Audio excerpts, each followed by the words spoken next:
திராவிட model திட்டங்களின் நாயகர்.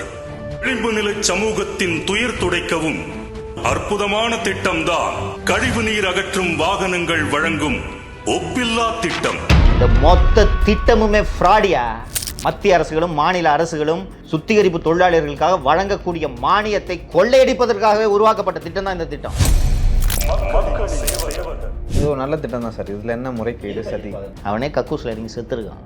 அவன் பேரை சொல்லி ஏமாற்றி அவன் அரசாங்கம் அவனுக்கு கொடுக்குற மானியத்தை வாங்கி திங்கிறியே. இவங்கெல்லாம் துப்புரவு பணியாளர்களை தொழில் முனைவோர்களாக்கும் திட்டத்துக்கு தமிழக அரசு இவர் கூட ஒப்பந்தம் போடுது. ஒப்பந்தம் போட்டு அந்த துப்புரவு பணியாளர்கள் தொழில் முனைவோர்களாக மாறிய பிறகு அவர்களோடு ரவிக்குமார் நாரா ஒப்பந்தம் போட்டுருக்காரு. எப்படி இருக்கு? யார் யாரெல்லாம் துப்புரவு பணியாளர்களாக இருக்காங்களோ அவங்களெல்லாம் கூப்பிட்டு ஏன்பா நீ எலிஜிபிள்னு சொல்லிட்டு கவர்மெண்ட் வட்டி வாங்கி கொடுத்து லோன் கொடுக்குது. கரெக்டாக? இதுக்கு எதுக்கு நீங்கள் இந்த Dalit Indian chamber of Commerce கூட ஒப்பந்தம் போடணும்? எதுக்கு ஒரு தனியார் நிறுவனத்தில் ஒப்பந்தம் போடுறீங்க? ஜென்கிரீன் லாஜிஸ்டிக்ஸ் நிறுவனத்தில் பங்குதாரர் யாருன்னு பார்த்தீங்கன்னா திரு ரவிக்குமார் நாரா மற்றும் வீரமணி ராதாகிருஷ்ணன் என்ற தமிழர் ஒருவரை இதில் பங்குதாரராக அவர் சேர்த்திருக்கிறார். யார் இந்த வீரமணி ராதாகிருஷ்ணன் என்று பார்த்தால் தமிழக காங்கிரஸ் கமிட்டியின் தலைவர் திரு செல்வ பெருந்தையா அவர்களின் சொந்த அண்ணன் மகன். இந்தியா முழுக்க தலித்துகளை இதே போல் தொழில் முனைவோர்களை ஆக்குகிறேன் என்று சொல்லி தொழில் நடத்தி கொண்டிருப்பவர். உனக்கு மாதம் ஒரு 50,000 ரூபாய் தரேன், குஷ்டு ஜாலியாக வீட்டில் அப்படின்னா அந்த துப்புரவு தொழிலாளிகளுக்கு என்ன கசக்குமா? இந்த கம்பெனி எந்த முகவரியில் பதிவு செய்யப்பட்டிருக்கிறது என்ற ஒரு கேள்வி எழுகிறது.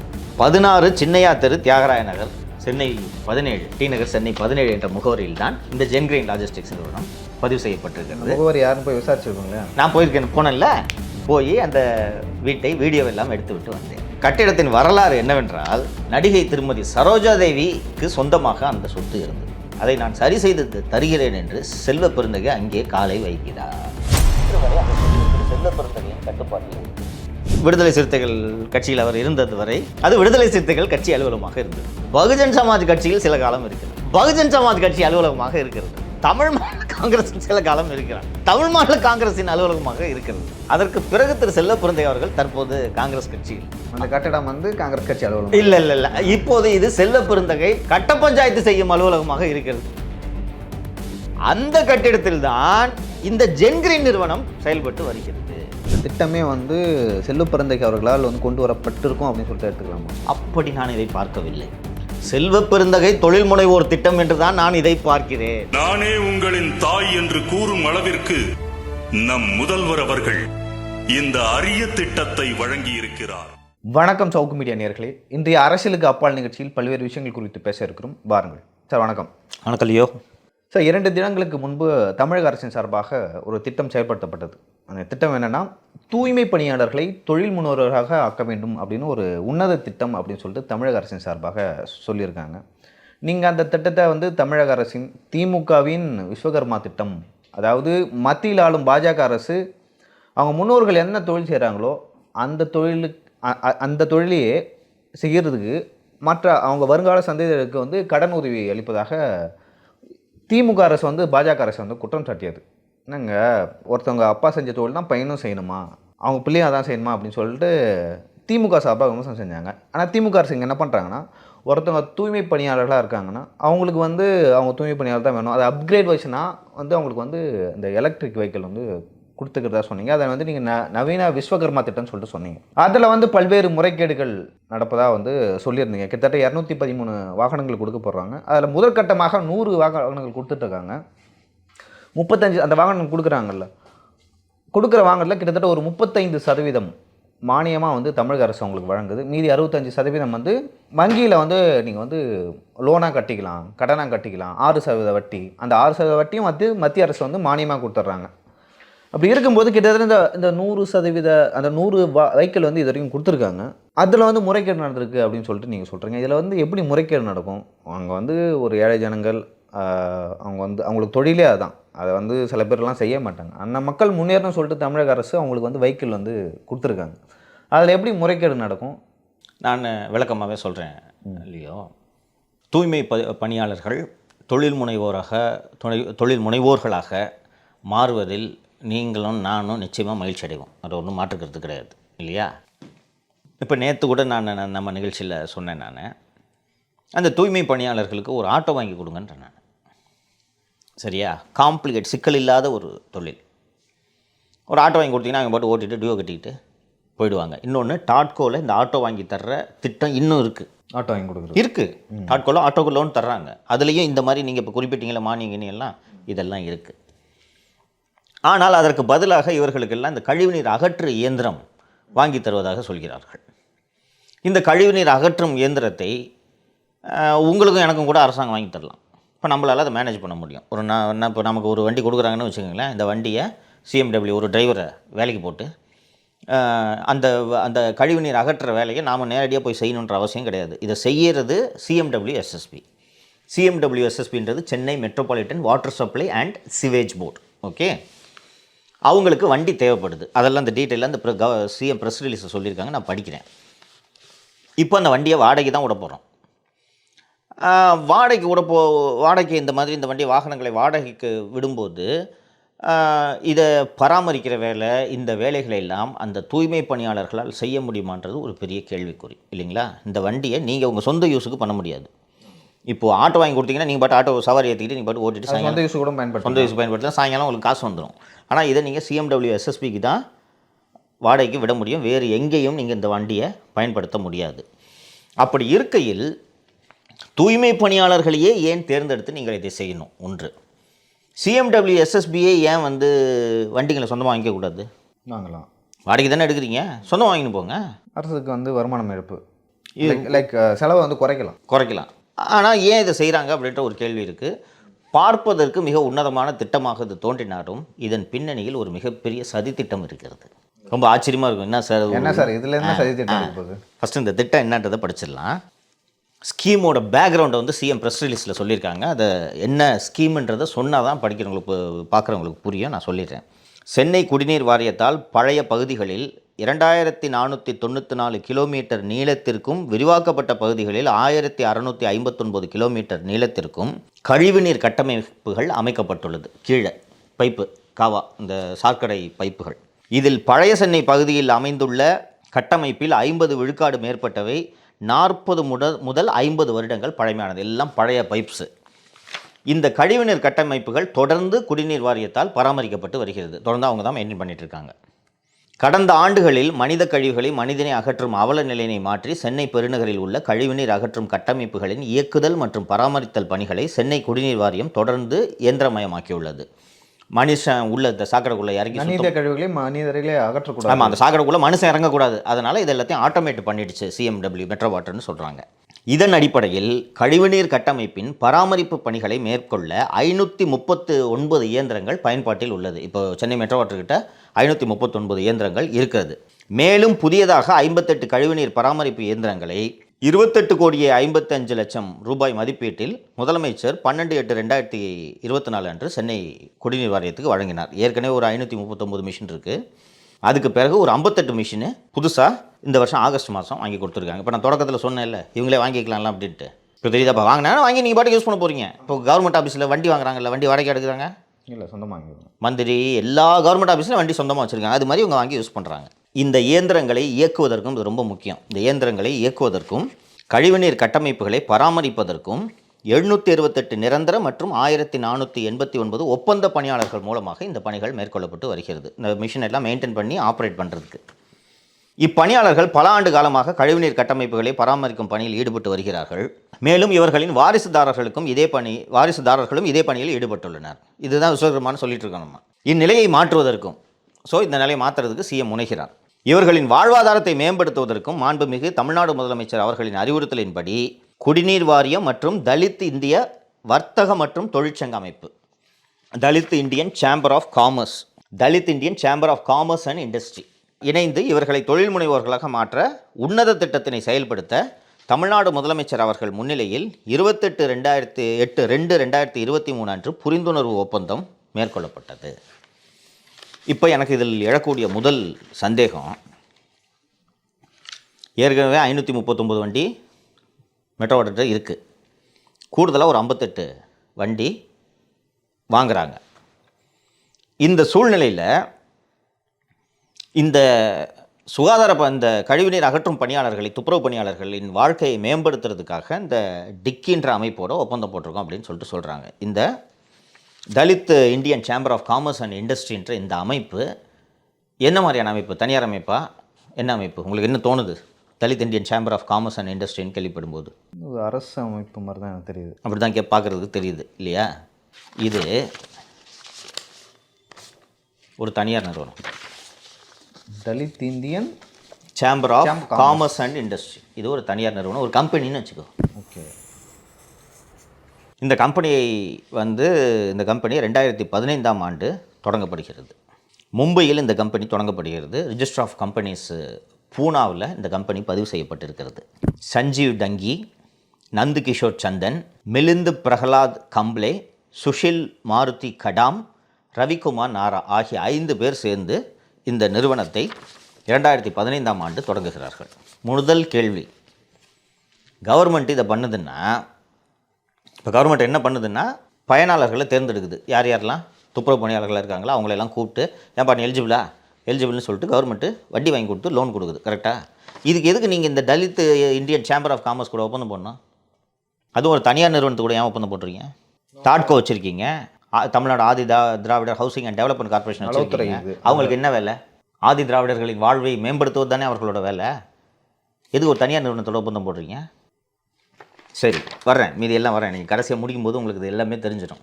ஃபஸ்ட்டு இது தனியார் நிறுவனன்றது உங்களுக்கு அதிசயமாக இருக்குல்ல? நம்ம நான் அரசு இப்போ அப்படி தான் இருக்கும். மத்தியிலையும் மாநிலையும் ஆதி திராவிட நலத்துறை இருக்குல்ல, அந்த மாதிரி ஒரு துறை அப்படின்னு எந்த துறையும் கிடையாது. இது ஒரு தனியார் நிறுவனம். சவுக்கு மீடியா பிரைவேட் லிமிடெட் வச்சுருக்கோம்ல, இது மாதிரி ஒரு நிறுவனம். அது அந்த நிறுவனத்து கூட ஏன் ஒப்பந்தம்? வர்றேன். இதில் இந்த ரவிக்குமார் நாரா என்பவருடைய பெயர் முக்கியமானது, ஞாபகம் வச்சுங்க அந்த பேரை. ஸோ ஒப்பந்தம் என்றைக்கு போடுறாங்க? 28/2/2023. சரிங்களா? இதைத் தொடர்ந்து சென்னை குடிநீர் வாரியம், நகராட்சி மற்றும் பேரூராட்சிகளில் தூய்மை பணியின் போது உயிரிழந்த பணியாளர்களின் வாரிசுதாரர்களான 39 நபர்கள், 48 தூய்மை பணியாளர்கள் மற்றும் 126 வறுமை கோட்டிற்கு கீழ் உள்ள ஆதி திராவிடர் மற்றும் பழங்குடியினர், மொத்தம் 213 நபர்களுக்கு நவீன இயந்திரங்களை வழங்கி அவர்களை தொழில் முனைவோர்களாக மேம்படுத்த 27/12/2023 அன்று பணியாணைகள் வழங்கப்பட்டன. Work order. சரிங்களா? இப்போ சொல்கிறாங்களே, உயிரிழந்த பணியாளர்களின் வாரிசுதாரர்கள் 39 பேர், 48 தூய்மை பணியாளர்கள், 126 வறுமை கோட்டுக்கு கீழ் உள்ள ஆதி திராவிடர்கள். இதை கவர்மெண்ட்டே செஞ்சிடலாமே? டைரெக்டாக அவங்கள்ட்டே போய் கொடுத்துருக்கலாம். இதில் எங்கேருந்து இந்த Dalit Indian chamber of commerce and Industry வருது? இவ்வகையான நவீன கழிவுநீர் அகற்று இயந்திரங்கள் பெறுவதற்காக அண்ணல் அம்பேத்கர் முன்னோடிகள் திட்டத்தின் கீழ் சிறப்பு நிகழ்வாக ஆதி திராவிடர் மற்றும் பழங்குடியினருக்கு 50 விழுக்காடு மானியம் வழங்கி மொத்தம் 213 நபர்களுக்கு கடன் உதவி மற்றும் மானியம் முதலமைச்சர் அவர்களால் 8/3/2024 அன்று வழங்கப்படுகிறது. லியோ, இந்த வண்டியோட விலை 65 லட்சம். 50% ஒரு வண்டியா? ஒரு வண்டி 65 லட்சம். ஆமாம். ஏன்பா லாரி பார்த்தீங்களா? வண்டி பார்த்தீங்களா? அது இப்போ எவ்வளோ இருக்கும்? அந்த இருக்கும். அண்ட் வெறும் லாரி கிடையாது, உள்ள அந்த போரிங் மிஷின் எல்லா இருக்கும். டேங்க்கு, அந்த உள்ள மிஷினு, டனல் மிஷினு, டியூப்ஸு எல்லாமே இருக்கும். 65 லட்ச ரூபாய். 50% போச்சா? ஃப்ரீ. சென்னை குடிநீர் வாரியத்தில் திட்டத்தின் வாயிலாக பணியாளர்கள் மாதம் ஒன்றுக்கு குறைந்தபட்ச வருமானமாக 50,000 ரூபாய் என 7 ஆண்டுகளுக்கு உறுதி செய்யப்படும். அப்படின்னா என்னென்னா, வண்டி உனக்கு கொடுத்துருது கவர்மெண்ட் வண்டியை கொடுத்துட்டு 7 வருஷம் உன் கூட ஒப்பந்தம் போட்டுக்குது. இந்த சோலார் பவருக்கு 25 வருஷம் போட்டாங்கல்ல, அது மாதிரி வண்டி வந்துட்டு கொடுத்துட்டு 7 வருஷம் ஒப்பந்தம் போட்டால் உனக்கு இன்கம் அஷ்யூர்டு. எதாக இருந்தாலும் 5 வருஷத்துக்கு மேலே தான். ஆமாம். அதுக்கு மேலே கிடையாது பஸ்ஸு. இந்த 2 வருஷம் 3 வருஷம்லாம் செல்லாது. Sorry, 7 years. 15 வருஷம், 25 வருஷம், 7 வருஷம் போட்டாச்சுங்களா? ஒர்க் ஆர்டர் என்னைக்கு தராங்க? 27/12/2023 கொடுத்துட்றாங்க. 8/3/2024 அன்றைக்கி செக்கே கொடுத்துட்டாங்க. ஓகேங்களா? கடன் உதவி மற்றும் மானியம் வழங்கப்பட்டது. இந்த பணிகளுக்காக அரசு ஒதுக்கியுள்ள தொகை 500,24 லட்சம். அமௌண்ட் எவ்வளோ பெரிய அமௌண்ட்டுன்னு பார்த்துக்குங்க. இப்பணியில் ஈடுபட உள்ள பணியாளர்களுக்கு, இது ரொம்ப முக்கியமாக நீங்கள் கவனிக்கணும், பணியாளர்கள்னால் யார்? இந்த வண்டியை வாங்குறவங்க. அவங்களுக்கு புதிய தொழில்நுட்ப இயந்திரங்களை அறிமுகப்படுத்துதல் மற்றும் முறையான பயிற்சிகள் தொடர்ந்து வழங்கப்பட்டு வருகிறது. இப்போ உனக்கு இந்த வண்டி கொடுக்குறாங்கன்னா உனக்கு இந்த வண்டியை யூஸ் பண்ணுறதுக்கான ட்ரைனிங் வழங்கப்பட்டு வருகிறது. ரைட்டா? அதுக்கு என்ன மீனிங்கு? போயிடுச்சுன்னா அரசே வண்டி நீ தான் ஆப்ரேட் பண்ணணும், யூஸ் பண்ணணும். ஆமாம், அதுக்கு தான் ட்ரைனிங் இல்லையா? பயிற்சி கொடுக்குறாங்கன்னா என்ன அர்த்தம்? நான் அதை பற்றி கற்றுக்கிட்டு அதை வண்டி யூஸ் பண்ணுறேன். சென்னை குடிநீர் வாரியத்தில் பணிபுரியும் அனைத்து தூய்மை பணியாளர்களையும் தமிழ்நாடு தூய்மை பணியாளர் நல வாரியத்தில் உறுப்பினர்களாக பதிவு செய்யப்பட்டுள்ளது. அத்தனை பேரும் அவர்களுக்குன்னு இருக்கக்கூடிய வெல்ஃபேர் போர்டில் மெம்பர்ஸு. இதன் மூலம் தொழில் முனைவோர் மேம்பாட்டு திட்டம், திறன் மேம்பாட்டு பயிற்சி, தொழிற்கல்வி மற்றும் பயிற்சி கடன் திட்டம் போன்றவை தூய்மை பணியாளர்கள் மற்றும் அவர்கள் குடும்பத்தினருக்கு வழங்க வகை செய்யப்படுது. அதாவது உங்களுக்கு வேரியஸ் ட்ரைனிங்கை அரசு தொடர்ந்து கொடுத்துக்கிட்டு இருக்கு. அதன் தொடர்ச்சியாக இன்றைய தினம் மாண்புமிகு தமிழக முதலமைச்சர் அவர்கள் தூய்மை பணியாளர்களை தொழில் முனைவோர்களாக மாற்றும் உன்னத திட்டத்தின் கீழ் தூய்மை பணியாளர்களுக்கு 213 நவீன கழிவுநீர் அகற்றும் வாகனங்களை வழங்கிடும் முதற்கட்டமாக 100 தூய்மை பணியாளர்களுக்கு இந்த கழிவுநீர் வாகனங்களை வழங்கி கொடியசைத்து தொடங்கி வைத்தார். இத்திட்டத்திற்கான தொழில் முதலீட்டில் 35% தொகையை மானியமாகவும் 65% தொகைக்குரிய வங்கி கடன் வட்டியில் 6% தொகையை வட்டி மானியமாகவும் அளிக்குது. வட்டியும் மானியம், பிரின்சிபலும் மானியம். இதுதான் இந்த கவர்மெண்ட்லேருந்து வந்திருக்கக்கூடிய இந்த அறிவிப்பு. சரிங்களா? இது ஒரு நல்ல திட்டம் தான் சார். இதில் என்ன முறை இருப்பா பேச கொடுப்பா, ஏன்பா டென்ஷனாக வருதுப்பா. என்னைக்கு முதல் முறையாக இதுக்கு ஒப்பந்தம் போட்டுச்சு அப்படின்ட்டு பார்த்தீங்கன்னா, இதில் என்ன சொன்னாங்க, இந்த டிக்கி கூட அக்ரிமெண்ட் போட்டாங்கன்னு சொன்னாங்களா, Dalit Indian chamber of commerce and Industry அவர்களோடு முதலமைச்சர் அவர்கள் முன்னிலையில் 28/2/2023 அன்று புரிந்துணர்வு ஒப்பந்தம் மேற்கொள்ளப்பட்டது. அண்ட் இந்த ப்ரெஸ் ரிலீஸ்லேயே சொல்லக்கூடிய இன்னொரு விஷயம் என்னவென்றால், 7 ஆண்டுகளுக்கு அஷ்யூர்ட் இன்கம். ரைட்டுங்களா? இப்போது நம்மிடம் ஒரு ஒப்பந்தம் கிடைத்திருக்கிறது. சரிங்களா? என்ன ஒப்பந்தம் சார் அது? வரேன்ப்பா, நீ தான் ரொம்ப என்ன சந்தேக கண்ணோட்டத்தோடு பார்க்குற. கவர்மெண்ட் இந்த மாதிரி ஒரு உன்னத திட்டம் போடுது, இவர் எப்போ போகிற குறை சொல்லி நேர்கிறாரு அப்படின்னு நினைக்கிறேன். இந்த நிறுவனத்தின் இந்த ஒப்பந்தம் யாருடன் போடப்பட்டுள்ள ஒப்பந்தம் என்று கேட்டீர்கள் என்றால், Jengreen logistics and management private limited, Chennai 16 Chinnaiah தெரு டி நகர் என்ற முகவரியில். அந்த முகவரிக்கெல்லாம் பின்னாடி வரேன் நான், அது என்ன முகவரின்னு. ஒப்பந்தம் ஒரு ஜெயபிரகாஷ்னு வச்சுக்கேன். ஜெயபிரகாஷோடு இந்த நிறுவனம் ஒப்பந்தம் போடுது. என்ன, ஜெயபிரகாஷ் அப்பா பேர் இதெல்லாம் போட்டுட்டு hereinafter refer to as the awarder contractor. ஓகேவா? வித்து யாருடன் ஒப்பந்தம் என்றால் இந்த ஜென்கிரீன் நிறுவனம், Jengreen logistics and management private limited, represented by Ravikumar Narra. இப்போ தெரியுதா? ஃபஸ்ட்டு இந்த திட்டத்துக்கான ஒப்பந்தம் யாரோடு போடப்பட்டது? Dalit Indian chamber of commerce and industry. ரைட்டுங்களா? அந்த நிறுவனத்தை தொடங்குறது யார்? நாரா ரவிக்குமார் நாரா. இந்த ஜென்கிரீன் நிறுவனம் ரவிக்குமார் நாராவுடையது. இந்த ஜென்கிரீன் நிறுவனத்தில் யார் யார் பங்குதாரர்கள் எல்லாத்துக்கும் பின்னாடி வர்றேன். அதாவது துப்புரவு பணியாளர்களை தொழில் முனைவோர்களாக்கும் திட்டத்துக்கு தமிழக அரசு இவர் கூட ஒப்பந்தம் போடுது. ஒப்பந்தம் போட்டு அந்த துப்புரவு பணியாளர்கள் தொழில் முனைவோர்களாக மாறிய பிறகு அவர்களோடு ரவிக்குமார் நாரா ஒப்பந்தம் போட்டுக்கிறார். எப்படி இருக்கு? சரி, ரவிக்குமார் நாரா யார் சார்? ரவிக்குமார் நாரா ஆந்திராவை சேர்ந்த ஒரு தொழிலதிபர். அவருடைய சகோதரர் அகில இந்திய காங்கிரஸ் கமிட்டியின் உறுப்பினர். ஆந்திராவில் ஆல் இந்தியா காங்கிரஸ் கமிட்டி உறுப்பினர். அப்போ உனக்கு தமிழ்நாட்டுக்கும் அவருக்கும் என்ன சம்பந்தம்? ஹூ இஸ் திஸ் நாரா அப்படின்ற கேள்வி வரும். எல்லாவற்றுக்கும் வருகிறது. அரசு நாரா கூட ஏன் ஒப்பந்தம் போட வேண்டும் என்ற கேள்வி உங்களுக்கு போலவே எல்லோருக்கும் எழும். வருகிறேன். ஸோ இந்த ரவிக்குமார் நாராவின் நிறுவனமான Jengreen logistics and managements represented by Ravikumar Narra கையெழுத்து ஒப்பந்தம் போட்டுக்கிறாங்க. யார்? ஜெயபிரகாஷ் கூட. ஓகேவா? ஜெயபிரகாஷ் யார்? ஜெயபிரகாஷ் ஒரு பயனாளி. இந்த வண்டி லைக் என் கூடயோ ஜெயபிரகாஷ் கூட போட்டுறேன். அவங்க கூட தான். ஜெயபிரகாஷ்ன்றது ஒரு உதாரணத்துக்கு சொல்கிறேன். ஜெயபிரகாஷ் இப்போ வண்டி வாங்கிட்டாருன்னு வச்சுக்கோ. இந்த அரசு இந்த உன்னத திட்டத்தின் கீழ் ஜெயபிரகாஷ்க்கு வண்டி கிடைத்து விட்டது. ஜெயபிரகாஷோடு ரவிக்குமார் நாராவின் நிறுவனம் ஒப்பந்தம் போடுகிறது. ஜெயபிரகாஷ் ஜென்கிரீன்ஸ் லாஜிஸ்டிக்ஸ் நிறுவனத்துக்கு இந்த வண்டியை கொடுத்துடணும்.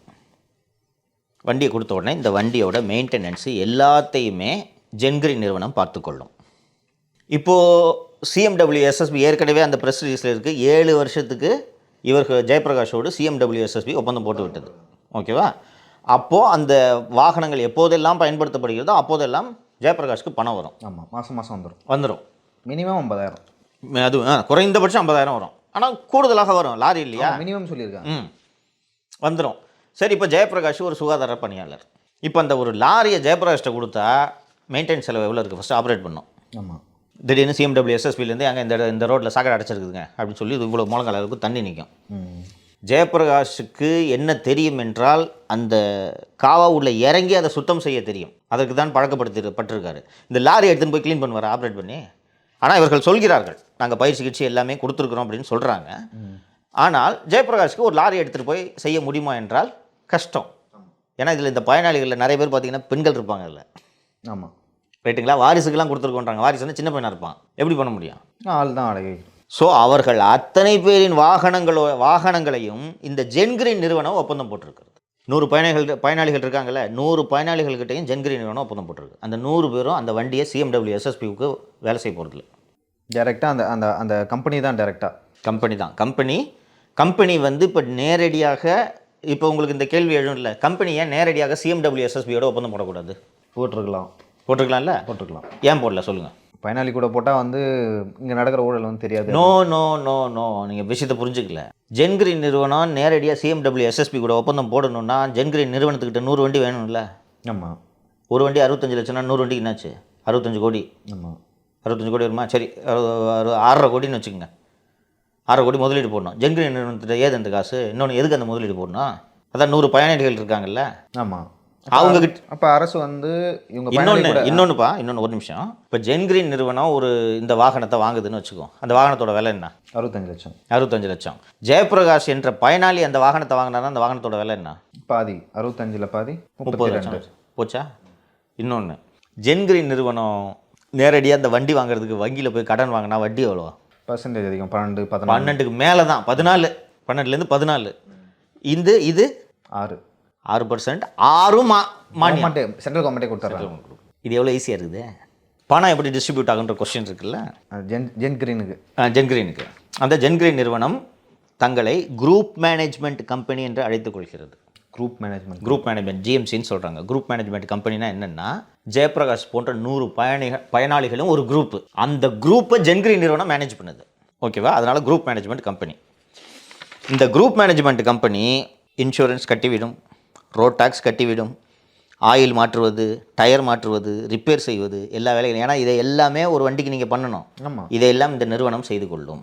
பிறகு the EMI and outstanding expenses of the GMC, இந்த குரூப் மேனேஜ்மெண்ட் நிறுவனத்தோட எக்ஸ்பென்சஸ் எல்லாமே will be paid from common pooling account.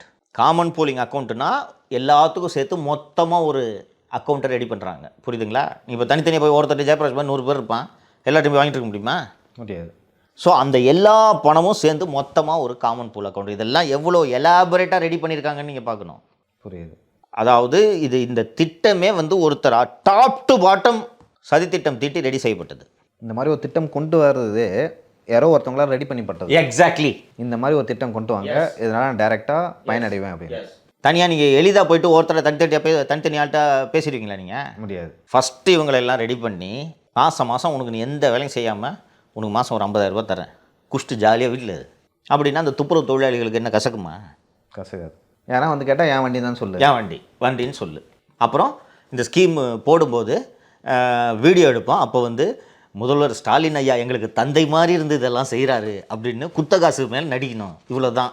நீ இதை செஞ்சேன்னா 7 வருஷத்துக்கு மாதம் 50,000 ரூபான்னு சொன்னால் கசக்குமா அந்த ஏழை தொழிலாளிகளுக்கு? சொல்லிவிட்டு இது ரொம்ப இந்த வேர்டிங் ரொம்ப முக்கியம் அந்த இதில். The EMI and outstanding expenses of the GMC will be paid from common pooling account and the remaining balance will be transferred to the contractor's current account. அந்த காமன் பூலிங் அக்கௌண்ட்டுக்கு மொத்த பணமும் போயிடும். அந்த காமன் பூலிங் அக்கௌண்ட்டுக்கு போகிற பணம் எங்கேருந்து போகிறது? கவர்மெண்ட். எஸ், அது கவர்மெண்ட்டுக்கிட்டேருந்து போய், நான் எப்படி சொல்கிறேன், கவர்மெண்ட்டுக்கிட்ட போய் இது ஒரு காமன் அக்கௌண்ட்டுக்கு போகுது. அந்த இஎம்ஐ பயனாளிக்கு போகிற பணம்லாம் போயிடுது. மீதி பணம் வந்து அந்த கான்ட்ராக்டர் போயிடுது. எஸ், கான்ட்ராக்டர்ன்றது தான் Jayaprakash. I'll explain you don't get confused. CMW SSB Jayaprakash கிட்டேருந்து 7 வருஷத்துக்கு வண்டி ஒப்பந்தம் போட்டுருச்சுப்பா. வாங்கிட்டேருந்து சிஎம்டபிள்யூ எஸ்எஸ்பி 7 வருஷத்துக்கு ஒப்பந்தம் போட்டுருச்சுப்பா. இப்போ மாதம் ஜெயபிரகாஷ்க்கும் உனக்கும் சிஎம்டபிள்யூ எஸ்எஸ்பி செக்கு கொடுக்குது. உனக்கு 1 லட்ச ரூபா, ஜெயபிரகாஷ்க்கு 1 லட்ச ரூபா. நீயும் ஜெயபிரகாஷும் என்ன பண்ணணும்னா இந்த பணத்தை இந்த காமன் பூலிங் அக்கௌண்ட்டில் டெபாசிட் பண்ணிடணும். சரி. அந்த காமன் பூலிங் அக்கௌண்ட்லேருந்து நான் தான் ஜென்கிரீன்னு வச்சுக்கோங்க. அந்த காமன் பூலிங் அக்கௌண்ட்லேருந்து நான் எடுத்துப்பேன் அந்த துட்டை. எனக்கு எவ்வளோ செலவாச்சோ நான் சொல்லுவேன். மெயின்டைன் பண்ணுறேன் வண்டியை, நான் வண்டி மெயின்டைன் பண்ணுறேன். டயர் மாற்றினேன்பா, ஆயில் மாற்றிட்டேன், இப்போ போன வாட்டி போய் இடிச்சு பெயிண்ட் போயிடுச்சு, செலவு பண்ணேன். பெட்ரோலில் டிரைவருக்கு சம்பளம், கிளீனரு, இதெல்லாம் செலவு பண்ணது போக remaining balance will be transfer to the contractor as advised by the contractor to CMW SSP. அதாவது சிஎம்டபிள்யூ எஸ்எஸ்பி ஜெயபிரகாஷுக்கு என்ன கொடுக்கணும்னு சொல்லியிருக்கோம், அந்த மீதமுள்ள தொகை மட்டும் அங்கே சென்று சேரும். இப்போ நான் இன்னும் கொஞ்சம் இதை எளிமைப்படுத்தி சொல்கிறேன். ஜெயபிரகாஷ் ஒரு பயனாளி, நீ ஒரு பயனாளிப்பா. நேற்று சிஎம் கிட்டேருந்து வண்டி வாங்கிட்டீங்க, ரைட்டா? வாங்கிட்டேன். வண்டி வாங்கின உடனே நீ ஜெயபிரகாஷ் இது மாதிரி வண்டி வாங்கின அத்தனை பேரும் சேர்த்து ஒரு காமன் பூலிங் அக்கௌண்ட் உருவாக்குகிறோம். இப்போது CMWSSB யாருக்கு பணத்தை கொடுக்கும்? மாதம் மாதம் உனக்கு கொடுக்கும், ஜெயபிரகாஷ் கொடுக்கும். நீயும் ஜெயபிரகாஷ் அந்த பணத்தை நேராக காமன் பூலிங் அக்கௌண்ட்டுக்கு போட்டுடணும். அந்த காமன் பூலிங் அக்கௌண்ட்டோட கண்ட்ரோல் என்கிட்ட இருக்கும். நான் தான் ஜென்கிரீன். ஸோ நான் அந்த மொத்தமாக உங்களோட பணம் இப்போ உங்களுக்கு 1 லட்ச ரூபா, உங்களுக்கு ஒரு 1.5 லட்ச ரூபா வருதுன்னா 2.5 லட்ச ரூபா அதில் போயிடும். அந்த 2.5 லட்ச ரூபா இருக்கக்கூடிய அக்கௌண்ட்டு என் கண்ட்ரோலில் இருக்குது. நான் தான் வந்து கொடுக்கணும். ஓகே. ஸோ அந்த 2.5 லட்ச ரூபாயில் 2 லட்ச ரூபா செலவாயிடுச்சுன்னு சொல்லிட்டு மீதி 50,000 தான் இருக்குன்ட்டு அந்த 50,000 பிரித்து உங்கள் 2 பேரும் கொடுப்பேன். புரியுதா? நான் எவ்வளோ கொடுத்தாலும் நீ வாங்கிக்கணும், அவ்வளோதான். இன்னொன்று, சும்மா இருந்த உனக்கு மாதம் மாதம் அமௌண்ட் ஏற்பாடு பண்ணி கொடுத்தேன்ல, யார் கொடுப்பா? அப்படி தான் பார்ப்பாங்க. 100 வண்டிக்கு கணக்கு போட்டு தம்பி. 7 வருஷம் கழிச்சு அந்த வண்டி யாருக்கு போகணும்னு தெரியும்ல. எஸ், 7 வருஷம் கழிச்சு வண்டி உனக்கு வந்துடும். வண்டி உன் பேரில் தான் பாஸ் இருக்கும், அதில் ஒன்றும் சந்தேகம் இல்லை. வண்டி உன் பேரில் தான். ஆனால் வண்டி தான் நீ என்கிட்ட 7 வருஷத்துக்கு ஒப்பந்தம் போட்டிய. ஃபஸ்ட்டு வண்டியை 7 வருஷத்துக்கு CMDA கூட ஒப்பந்தம், CMWSSB கூட ஒப்பந்தம் போட்டிருக்க. CMWSSB கூட ஒப்பந்தம் போட்டுட்டு என்கிட்ட தனியாக ஒப்பந்தம் எதுக்கு போட்டிருக்கேன்னா வண்டியை மெயின்டைன் பண்ணுறதுக்கு. புரியுதுங்களா? இதுதான் இந்த ஜென்ரல் பூலிங் சிஸ்டம். அண்டு இந்த அக்ரிமெண்ட்டு என்றைக்கு கையெழுத்தாகி இருக்கிறது என்றால் 5 ஜனவரி 2024. இதில் நாம் பார்க்க வேண்டிய இன்னொரு முக்கியமான விஷயம், இப்போது அந்த தேதிக்கு வரேன் நான், சரியா? சென்னை குடிநீர் வாரியம் மற்றும் தலித் இந்திய வர்த்தக மற்றும் தொழிற்சங்க அமைப்புடன் இணைந்து தொழில் முனைவோர்களாக மாற்ற மாண்புமிகு முதலமைச்சர் அவர்கள் முன்னிலையில் 28/2/2023 அன்று புரிந்துணர்வு ஒப்பந்தம் மேற்கொள்ளப்பட்டது. ரைட்டா? டேட் என்ன? 28/2/2023. இப்போது இந்த ஜென்கிரீன் நிறுவனத்தோடு ஒப்பந்தம் போட்டிருக்கிறார்கள் என்று சொன்னேன் இல்லவா? ஜென்கிரீன் நிறுவனம் எப்போது தொடங்கப்பட்டது என்று ஒரு கேள்வி வரும். இதெல்லாம் ஹேண்டில் பண்ணுறாங்களா? இத்தனை வைக்கில் ஹேண்டில் பண்ணுறாங்க, 100 வைக்கில் ஹேண்டில் பண்ணுறாங்க. அந்த மாதிரி ஆக்சுவலாக கவர்மெண்ட் கூட நீங்கள் ஒப்பந்தம் பண்ணும்போது ஏற்கனவே வந்து அவங்க ஏதாவது கான்ட்ராக்ட் கவர்மெண்ட்டில் இருந்திருக்கணும். இது இவங்க கவர்மெண்ட்டோட பண்ணலையே, இவங்க ஒன்ன மாதிரி தொழில் முனைவோர்கள்ட்ட தானே பண்ணுறாங்க. சரி, இதில் டேட்டு தான் முக்கியம். சரி, சொல்லுங்கள். கவர்மெண்ட் கூட இந்த டிக்கி போட்ட ஒப்பந்தம் டேட் என்ன? 28/2/2023. ஜென்கிரீன் லாஜிஸ்டிக்ஸ் பதிவு செய்யப்பட்ட தேதி 7/6/2023. எப்படி? கவர்மெண்ட் கூட ஒப்பந்தம் போட்ட பிறகு தான் ஜென்கிரீன் என்ற நிறுவனமே பதிவு செய்யப்படுகிறது. அதுக்கு முன்னாடி ஜென்கிரீன் நிறுவனமே இல்லை. ஸோ கவர்மெண்ட்டுக்கிட்ட Dalit Indian chamber of commerce and industry ஒரு ஒப்பந்தம் போட்டு இந்த மாதிரி ஒரு ஸ்கீமு கொண்டு வரலான்றதை உறுதி செய்த பிறகு இந்த பயனாளிகள் எல்லாருக்கும் சேர்த்து இந்த காமன் பூலிங் அக்கௌண்ட் இதெல்லாம் க்ரியேட் பண்ணணும்ல, அதற்கு பிறகு இந்த ஜென்கிரீன் லாஜிஸ்டிக்ஸ் என்ற நிறுவனம் பதிவு செய்யப்பட்டு உருவாக்கப்படுகிறது. இந்த ஜென்கிரீன் லாஜிஸ்டிக்ஸ் நிறுவனத்தில் 2 பேர் இயக்குநர்கள். ஒருவர் பெயர் நம்ம ஏற்கனவே நான் சொன்னேன், ரவிக்குமார் நாரா. இன்னொருவரின் பெயர் வீரமணி ராதாகிருஷ்ணன். இப்போது உங்களுக்கும் சந்தேகம் வரும், இல்லை யாரோ ஒருவருக்காக இந்த திட்டத்தை தமிழக அரசு கொண்டு வருது, சம்பந்தமே இல்லாமல். லைக் அந்த Dalit Indian chamber of commerce இண்டஸ்ட்ரீஸை கொண்டு வராங்க. சம்பந்தமே இல்லாமல் ரவிக்குமார் நாரா கூட ஒப்பந்தம் போடுறாங்க. சம்பந்தமே இல்லாமல் நிறைய நிறுவனங்கள் வருது. சம்பந்தமே இல்லாமல் என்று சொல்லாதீர்கள், என்ன சம்பந்தம் என்பதை நான் எனக்கு தெரியல. யூகிச்ச வரைக்கும் வந்து யாருக்காக அதை செய்கிறாங்க அப்படின்னு விஷயம் இருக்குது. இப்போது ஜென்கிரீன் லாஜிஸ்டிக்ஸ் அண்ட் மேனேஜ்மெண்ட் நிறுவனத்தில் 2 இயக்குநர்கள் என்று சொன்னேன். ஒருவர் ரவிக்குமார் நாரா. இந்த ரவிக்குமார் நாரா யார் என்று பார்த்தீர்கள் என்றால், இந்த ரவிக்குமார் நாரா பத்மஸ்ரீ விருது பெற்றவர். இந்தியா முழுக்க தலித்துகளை இதே போல் தொழில் முனைவோர்களை ஆக்குகிறேன் என்று சொல்லி தொழில் நடத்தி கொண்டிருப்பவர். கிட்டத்தட்ட ஒரு 4-5 கம்பெனி வைத்திருக்கிறார். இதில் பெரும்பாலான கம்பெனிகள் ஒன்று ரியல் எஸ்டேட்டு, பெரும்பாலான கம்பெனிகள் இந்த மாதிரி இந்த லாஜிஸ்டிக்ஸ் இந்த வேலை. இந்த 5 அல்லது 6 நிறுவனம், அந்த பட்டியலை நான் தரேன், ஸ்க்ரீனில் காட்டுங்க. அந்த 5 அல்லது 6 நிறுவனங்களிலும் யார் இயக்குநர்கள் என்று பார்த்தால் திரு ரவிக்குமார் நாரா மற்றும் அவரது மனைவி விஜயலட்சுமி. இவங்க 2 பேர் தான். 5-6 நிறுவனத்தில் இருக்கார். எல்லா நிறுவனத்துலையும் இந்த Dalit Indian chamber of Commerce வந்து இந்த சேம்பர் ஆஃப் காமர்ஸ் மாதிரி ஒரு நிறுவனம். அது போக இவர் வைத்திருக்கக்கூடிய மற்ற நிறுவனங்கள் எல்லாவற்றிலும் ஃப்ளோரா எல்எல்பின்னு ஒன்று வச்சுருக்காரு, இன்னொரு மேனேஜ்மெண்ட், ஹோட்டல் மேனேஜ்மெண்ட், ஹாஸ்பிட்டாலிட்டி, இது மாதிரிலாம் ஒரு 5-6 நிறுவனம் வச்சுருக்காரு. எல்லா நிறுவனங்களிலும் யார் பங்குதாரர்கள் என்று பார்த்தீர்கள் என்றால் இவரும் இவரது மனைவியும். ஜென்கிரீன் லாஜிஸ்டிக்ஸ் நிறுவனத்தில் பங்குதாரர் யாருன்னு பார்த்தீங்கன்னா திரு ரவிக்குமார் நாரா மற்றும் வீரமணி ராதாகிருஷ்ணன் என்ற தமிழர் ஒருவரை இதில் பங்குதாரராக அவர் சேர்த்திருக்கிறார். யார் இந்த வீரமணி ராதாகிருஷ்ணன் என்று பார்த்தால் தமிழக காங்கிரஸ் கமிட்டியின் தலைவர் திரு செல்வ பெருந்தையா அவர்களின் சொந்த அண்ணன் மகன். செல்வ பெருந்தையோட சொந்த அண்ணன் மகன். திரு செல்வ பெருந்தையா அவர்களோட அண்ணனுக்கு 3 மகன்கள். ஒருவர் தான் இந்த கடைசி மகன் தான் இந்த வீரமணி ராதாகிருஷ்ணன்.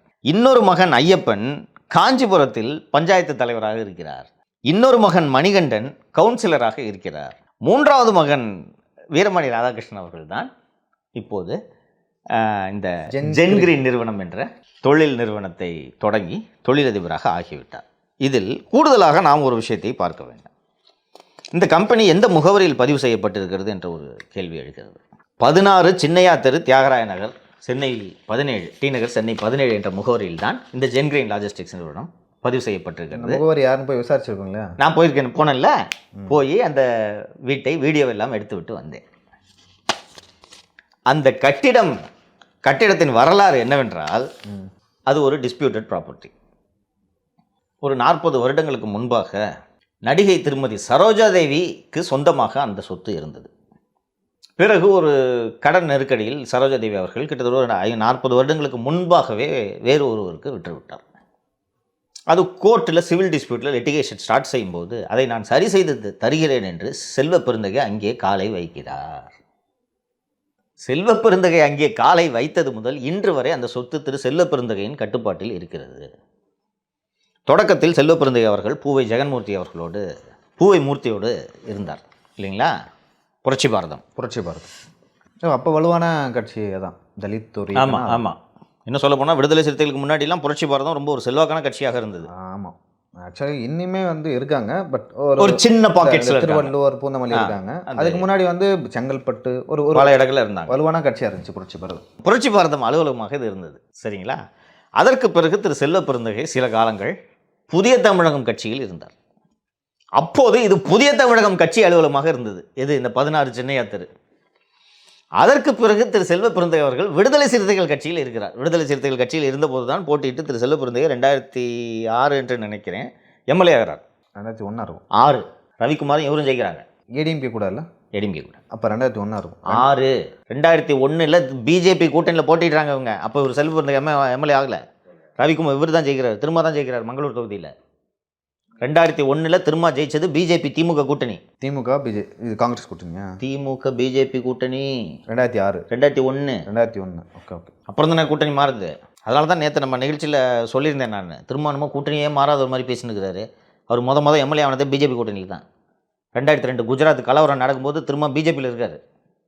2004 தான் கூட்டணி விட்டு வெளில வர்றாரு, எம்எல்ஏ போஸ்ட் ரிசைன் பண்ணுறாரு திரும்ப. அதற்கு பிறகு விடுதலை சிறுத்தைகள் கட்சியில் அவர் இருந்தது வரை அது விடுதலை சிறுத்தைகள் கட்சி அலுவலகமாக இருந்தது. அதற்கு பிறகு திரு செல்வ பெருந்தகை அவர்கள் பகுஜன் சமாஜ் கட்சியில் சில காலம் இருக்கிறார். இல்லை, அப்போ எனக்கு தெரியும், அந்த காலத்தில் தெரியும். அப்போது இந்த 16 சின்னையா திரு அலுவலகம் பகுஜன் சமாஜ் கட்சி அலுவலகமாக இருக்கிறது. அதற்கு பிறகு திரு செல்வ பெருந்தகை அவர்கள் தமிழ் மாநில காங்கிரஸில் சில காலம் இருக்கிறார். அப்போது இது தமிழ் மாநில காங்கிரஸின் அலுவலகமாக இருக்கிறது. அதற்கு பிறகு திரு செல்வ பெருந்தகை அவர்கள் தற்போது காங்கிரஸ் கட்சியில் சேர்ந்து காங்கிரஸ் கட்சியின் தலைவராகவும், அந்த கட்டடம் காங்கிரஸ் கட்சி அலுவலகம் இல்லை இப்போது இது செல்வ பெருந்தகை கட்ட பஞ்சாயத்து செய்யும் அலுவலகமாக இருக்கிறது. காங்கிரஸ் கட்சிக்கு தான் சத்தியமூர்த்தி பவன் இருக்குல்ல, எதுக்கு தனியாக? நான் சென்று அங்கே இந்த கட்டிடத்தை வீடியோ எடுத்தபோது அங்கே காங்கிரஸ் எம்பி திரு வசந்தகுமார் மற்றும் திரு செல்வ பெருந்தகை அவர்களின் புகைப்படம் அடங்கிய சுவரொட்டிகள் அந்த கட்டிடத்தில் ஒட்டப்பட்டிருக்கின்றன. முக்கியமான டீல் எல்லாம் பேசுறதுக்கு நான் அங்கே அரசியல் வட்டாரங்களில் விசாரித்த பொழுது எல்லாருக்கும் தெரியுது 30 வருஷமாக அந்த பில்டிங் செல்வம் கண்ட்ரோல் இருக்குங்கன்ட்டு எல்லாரும் சொல்கிறாங்க. அண்ட் முக்கியமான டீல் எல்லாம் பேசுறதுக்கு செல்வ பெருந்தகை அங்கே தான் வருவார் அப்படின்னாங்க.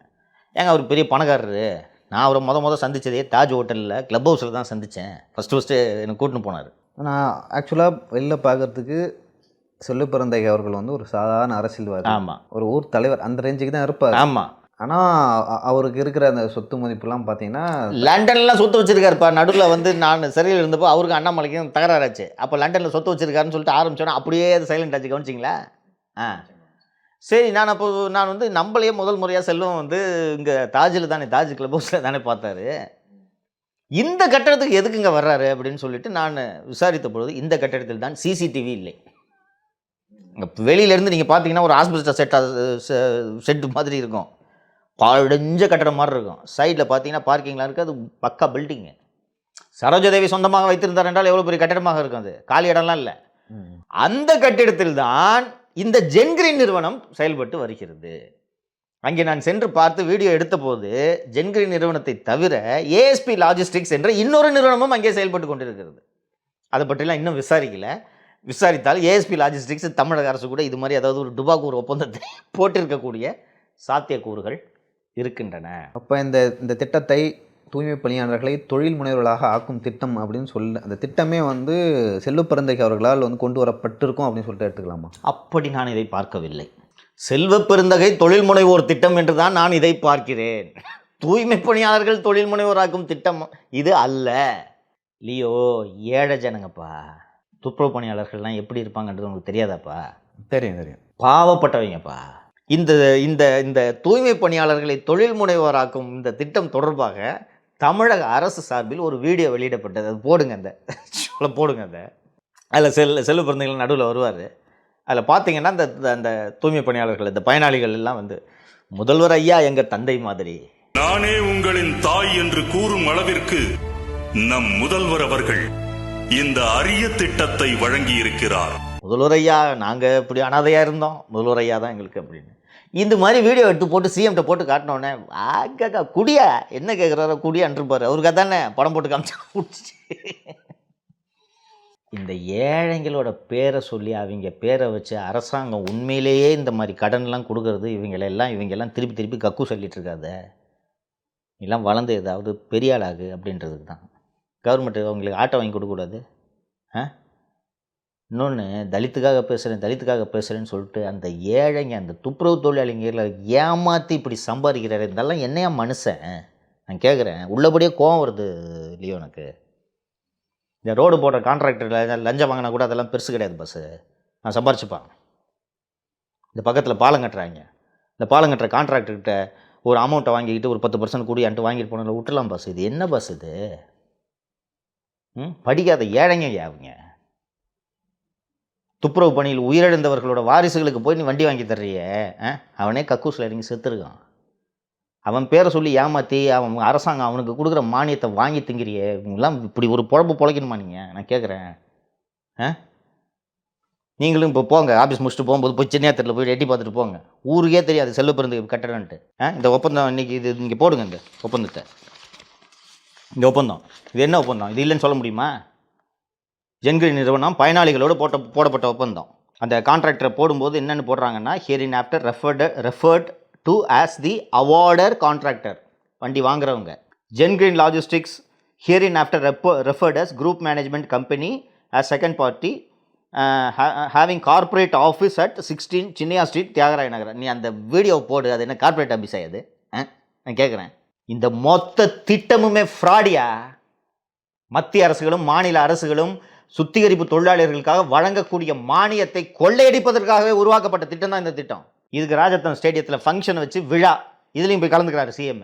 சரி, இப்போ நீங்கள் சொல்கிறீங்க எல்லா ஊழல்களும் வந்து கண்டுபிடிக்க முடியாது, எல்லா ஊழலையும் தண்டனையாக பெற்றுத்தர முடியாது சார். இப்போ வந்து இது ஒரு சிஸ்டமேட்டிக்காக பண்ணியிருக்காங்க. நாங்கள் ஒரு நிறுவனம், நாங்கள் பண்ணுறோம், அவங்களுக்கு நாங்கள் பணம் கொடுக்குறோம் அப்படின்னு சொல்லிட்டு ஈஸியாக முடிச்சுட்டு போட்டாங்கன்னா நம்ம பேசியதில் என்ன ஆக போகுது?